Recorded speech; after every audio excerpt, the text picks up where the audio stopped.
Hello dear students, बच्चों कैसे हो आप। आशा है कि आप ठीक होंगे। बच्चों आज की जो हमारी ऑनलाइन क्लास है उसमें हम करेंगे पर्यायवाची शब्द। पर्यायवाची शब्द या समानार्थी शब्द। अब पहले इसकी परिभाषा करेंगे, फिर उससे मिलते जुलते कुछ शब्द करेंगे। परिभाषा: ऐसे शब्द जिनका अर्थ लगभग एक समान हो उसे हम पर्यायवाची शब्द या समानार्थी शब्द कहते हैं।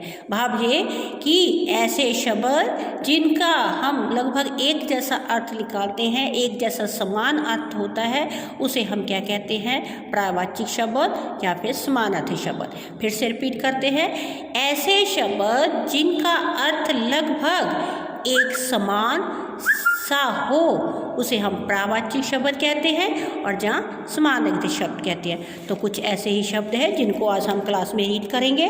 पहला है हवा। हवा को हम बाजू कहते हैं, पवन कहते हैं।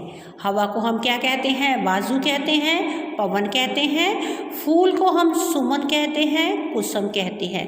रात को रात्रि कहते हैं, रजनी कहते हैं। और मित्र को हम दोस्त कहते हैं, सखा भी कहते हैं। चांद को चंद्रमा भी कहते हैं, चंद्र भी कहते हैं। घर का मतलब है गृह और आवास। दूसरा है दिन को हम बार कहते हैं और दिवस कहते हैं।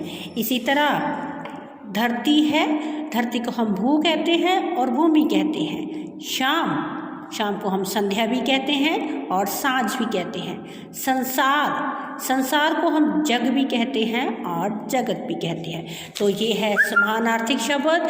समानार्थी शब्द भी इसे कहा जाता है और पर्यायवाची शब्द भी कहा जाता है। इसकी परिभाषा फिर रिपीट करते हैं, ऐसे शब्द जिनका अर्थ लगभग एक समान हो उसे हम क्या कहते हैं? पर्यायवाची शब्द भी कहते हैं और क्या कहते हैं? समानार्थी शब्द भी कहते हैं।